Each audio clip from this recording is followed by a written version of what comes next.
الحمدللہ رب العالمین والصلاة والسلام علی سید الانبیاء والمرسلین اما بعد فاعوذ باللہ من الشیطان الرجیم بسم اللہ الرحمن الرحیم۔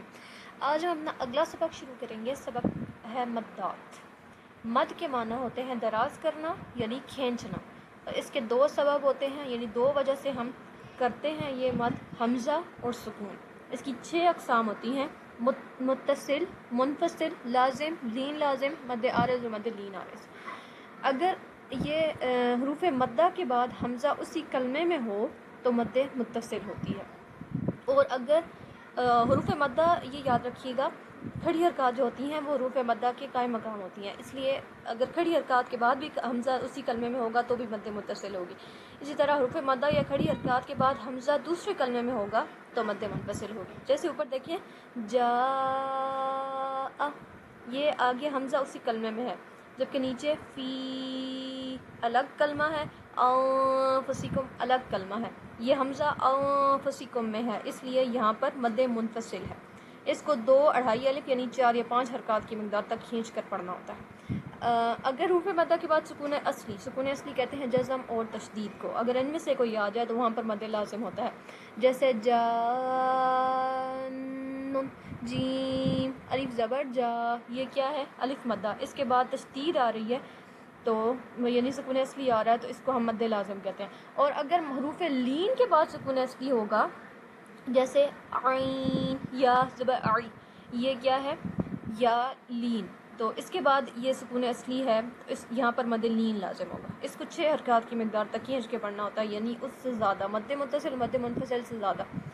مد عارض، حروف مدہ کے بعد عارضی سکون ہو، اگر عارضی سکون اس کو کہتے ہیں جہاں پر وقف کرتے ہیں، جہاں پہ آیت ختم ہو جاتی ہے تو وہ جو ہوتا ہے سمبل ہوتا ہے اس طرح کا، اس کو کہتے ہیں عارضی سکون۔ اگر حروف مدہ کے بعد وہ ہو، حروف مدہ یا کھڑی حرکات کے بعد، حروف مدہ کے بعد اگر وہ ہو تو وہاں پر کیا کرنا ہوتا ہے؟ مد عارض۔ اور اگر حروف لین کے بعد عارضی سکون ہو تو وہاں پر مد لین عارض۔ مد عارض مسلمون، اور یہ ہے شفتین، وہاں پر واو مدہ تھا اور اس کے بعد عارضی سکون ہے، اور یہاں پر یہ یا لین ہے اور اس کے بعد یہ عارضی سکون ہے۔ اس کو 2 حرکات کے مطابق بھی، 4 بھی اور 6 حرکات کی مقدار تک بھی کھینچ کر اس کو پڑھ سکتے ہیں۔ اس کے ہجے کیسے کریں گے؟ اس میں مد نہیں پڑھیں گے، جب بھی ہجے کریں گے تو صرف مد کی مقدار تک اس کو کھینچ کے پڑھیں گے۔ ضاد، الف لام زبر ضال، لام دو زبر لن، ضالن، یہ یہاں پر مد لازم ہے، یہ والی مد۔ حروف مدہ کے بعد سکون اصلی آ گیا تو یہاں پر تشدید ہے نا، یہاں پر مد لازم ہے۔ یہاں سے شروع کریں، یہ دیکھیں حمزہ اسی کلمے میں ہے، یہ ہے مد متصل، جاء، جیء، واللائی، سیئت، اولئک۔ اب یہ کھڑی حرکات ہے، یہ یہاں پر بھی یہ کھڑا زبر تھا، یہ یہاں پر بھی کھڑا زبر ہے، کھڑا زبر ہے، اس کے بعد یہ حمزہ ہے اسی کلمے میں، تو بھی یہاں پر مد متصل ہے۔ حدائق، قروء، اولیاء، بما انزل، یہاں تک مد متصل تھا۔ اب یہ انزل الگ کلمہ ہے، اس لیے اس میں حمزہ آ رہا ہے، اس کو کہتے ہیں مد منفصل۔ قالوا آمنا، یا یہ جس طرح ہے یا اردو، یا الگ کلمہ ہے، اردو الگ کلمہ ہے، اس وجہ سے یہاں پہ مد منفصل ہے۔ یا اردو، یہ اردو کے اندر حمزہ ہے، اس لیے یہاں پر مد منفصل ہے۔ ہؤلاء، یہ پہلے مد منفصل ہے، اس کے بعد یہ جو ہے یہ مد متصل ہے۔